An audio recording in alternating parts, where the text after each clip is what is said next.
നമസ്കാരം. കൊല്ലവർഷം 1202 ആണ്ടിലേക്ക് എല്ലാവർക്കും സ്വാഗതം നേരുകയാണ്. 1202 ആണ്ട് വിശാഖം നാളുകാർക്ക് അത്ര അനുകൂലമായിരിക്കുകയില്ല. ഗുണങ്ങളും ദോഷങ്ങളും ഇടകലർന്നത് എന്ന് പറയാം. എല്ലാം വിചാരിക്കുന്നത് പോലെ നടക്കണമെന്നില്ല എന്നാണ്. ഒന്നും നടക്കത്തില്ല എന്ന് പറയുന്നില്ല. നിങ്ങൾക്ക് ജോലിയുടെ കാര്യത്തിൽ ചില ചിന്താക്കുഴപ്പങ്ങളൊക്കെ ഉണ്ടാകാം. പുതിയ ജോലിക്ക് ശ്രമിക്കുന്നവർക്ക് കാലതാമസം അനുഭവപ്പെടാം. യാത്രാക്ലേശവും അലച്ചിലുമൊക്കെ വരാം. ശമ്പളക്കുറവ് അനുഭവപ്പെടാം. പ്രയാസങ്ങൾ പലതും തൊഴിൽ രംഗത്ത് ഉണ്ടാകാം.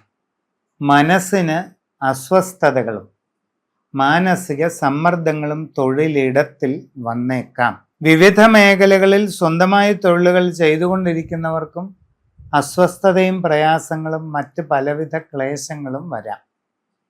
യാത്രാക്ലേശം ഉണ്ടാകാം. നിങ്ങളുടെ സ്വയം തൊഴിൽ മേഖല തന്നെ ഒരുപാട് പ്രതിസന്ധി നേരിടുന്ന സാഹചര്യങ്ങളിൽ എത്താം. ആ ഫീൽഡിനെ നല്ല രീതിയിൽ മുമ്പോട്ട് കൊണ്ടുപോകുന്നതിന് വളരെ എഫർട്ട് എടുക്കേണ്ടതായിട്ട് കാണുന്നുണ്ട്. ജീവിതത്തിൽ സുപ്രധാന മാറ്റങ്ങളുടെ കാലഘട്ടമാണ്.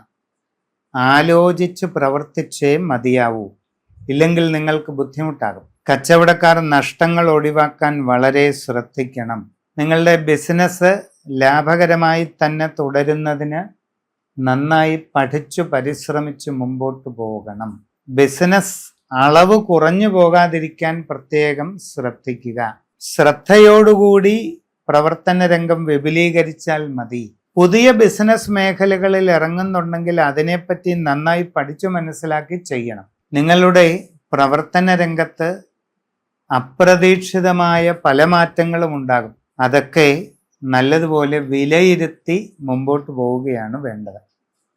വിദ്യാർത്ഥികൾ ശ്രദ്ധയോടെ മുമ്പോട്ട് പോയാൽ പ്രയോജനമുണ്ടാകും. ഉപരിപഠന കാര്യങ്ങളിലും നേട്ടങ്ങളുണ്ടാകും. മത്സര പരീക്ഷകളിൽ സാമാന്യം നല്ല രീതിയിൽ വിജയം ലഭിക്കാവുന്ന സാഹചര്യമുണ്ട്. ഇൻ്റർവ്യൂകളിലും നന്നായി ശോഭിക്കാൻ നിങ്ങളെ കൊണ്ട് കഴിയും. നല്ലതുപോലെ ശ്രദ്ധിച്ച് ഇറങ്ങിത്തിരിക്കുക. ഔദ്യോഗിക രംഗത്ത് വിവിധ വകുപ്പുകളിൽ ജോലി ചെയ്യുന്നവർ വളരെ ശ്രദ്ധിക്കണം.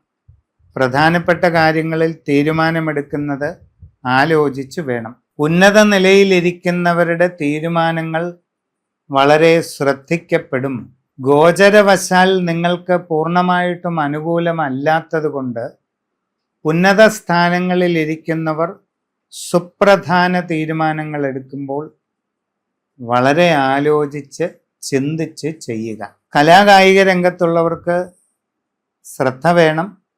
നിങ്ങൾ ഉദ്ദേശിക്കുന്ന പ്രയോജനമൊന്നും ഉണ്ടായില്ലെന്ന് വരും. നേട്ടങ്ങൾ നീണ്ടു പോയേക്കാം. നന്നായി ശ്രമിക്കുക. വിദേശ രാജ്യങ്ങളിൽ പഠിക്കാൻ പോകുന്ന കുട്ടികളും വളരെ ശ്രദ്ധിക്കണം. സാമ്പത്തിക ഇടപാടുകൾ ശ്രദ്ധിക്കണം.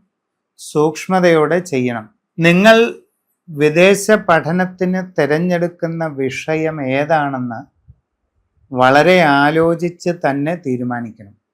കാരണം നിങ്ങളുടെ ഭാവിയെ തീരുമാനിക്കുന്നത് ആ കാര്യമാണ്.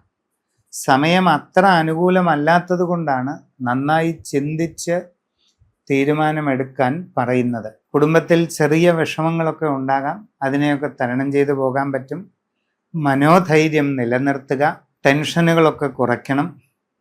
ആവശ്യമില്ലാത്ത ചിന്തകൾ കുറയ്ക്കുക. ആരോഗ്യകാര്യങ്ങൾ ശ്രദ്ധിക്കുക. തലവേദന, നാഡീ മർമ്മ സംബന്ധമായ വേദനകൾ, അസ്വസ്ഥതകളൊക്കെ ഉണ്ടായേക്കാം. വളരെ ജാഗ്രതയോടുകൂടി വേണ്ട കാര്യങ്ങളൊക്കെ ചെയ്ത് അതിനെ മറികടക്കാനായിട്ട് മുമ്പോട്ട് ശ്രമിക്കുക. നിങ്ങളുടെ വ്യക്തിപരമായ ജനനത്തീയതി സമയവും അനുസരിച്ച് ഗ്രഹനില കണ്ടെത്തി പരിശോധിച്ച് ഉചിത പ്രതിവിധികൾ ചെയ്ത് മുമ്പോട്ട് പോയാൽ നല്ല വിജയത്തിലേക്ക് എത്താൻ കഴിയും.